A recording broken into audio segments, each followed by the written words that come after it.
Cowabunga, dudes and dudettes. Hold on to your pizza, because we're about to dive into the hilariously bad recap of the Teenage Mutant Ninja Turtles' latest escapade. It's got mutant animals, interdimensional portals, and more cheese than a double-stuffed crust. So, it's been a year since our shelltastic heroes stopped Shredder, and they're just chilling in the sewers, as turtles tend to do. But wait, April O'Neil bursts onto the scene with some news. Baxter Stockman, the mad scientist, is working with Shredder to break him out of prison. I mean, who needs hobbies when you can have evil plots, right? As Shredder, Bebop, and Rocksteady are being transferred between prisons, the Foot Clan decides to stage a prison break.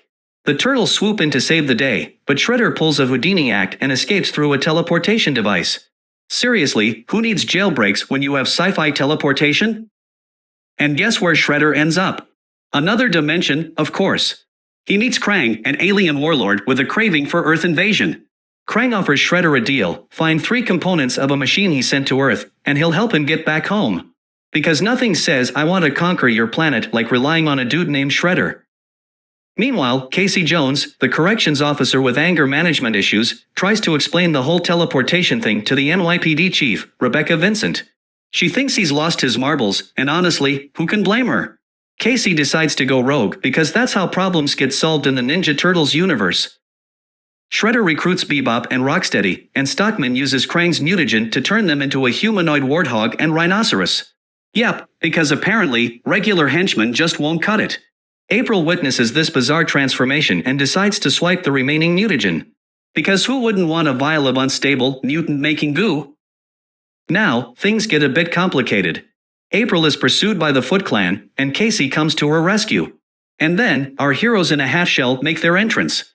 But guess what? The mutagen ends up in police custody. So much for a straightforward rescue mission. Back in the Turtles' lair, Donatello realizes that the mutagen could turn them into humans. But Leonardo, the leader of the bunch, says, nah, let's not go there. So, they keep it a secret from the others, because secrets always work out so well in superhero teams, right? But of course, secrets never stay secret for long. Michelangelo overhears and spills the beans to Raphael, who loses his cool. This leads to a heated argument that ends with Raphael gathering a ragtag group of allies to steal back the mutagen from the NYPD headquarters. Because breaking and entering is the Turtles' version of couples therapy. The whole caper turns into a full-blown battle with the Foot Clan, and suddenly, the Turtles' existence is no longer a secret. The police decide to start a manhunt for our heroes, and April and Casey end up in cuffs. Oops.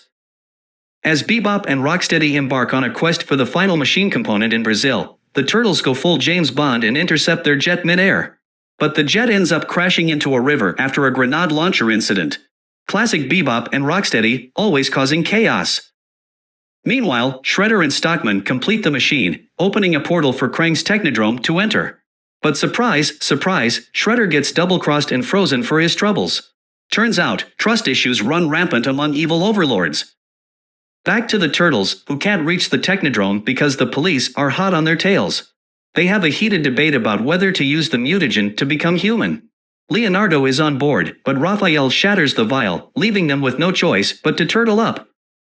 April comes to the rescue again, recovering security footage that proves Stockman and Shredder's collaboration. This leads to her and Casey's release. April manages to convince Chief Vincent that the Turtles are not the enemy. Because, you know, watching footage of mutant animals battling bad guys is totally convincing. Now, it's time for the epic showdown aboard the Technodrome, which is still assembling itself. The Turtles confront Krang, and after some electrifying moves by Donatello, Krang is short-circuited.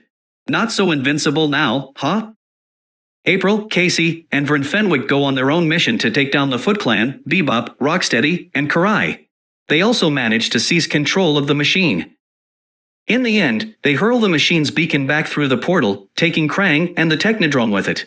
Because nothing says problem solved like banishing an alien warlord to another dimension.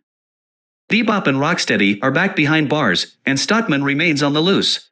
The Turtles are hailed as heroes by Chief Vincent and the NYPD. They choose to keep their existence a secret, but they'll still be there to protect the city when it needs them. Because who needs fame when you have pizza and ninja skills? And so, our heroes celebrate their victory on top of the Statue of Liberty, ready for more adventures and more pizza. Because in the world of the Teenage Mutant Ninja Turtles, there's always another slice of action waiting around the corner. Cowabunga!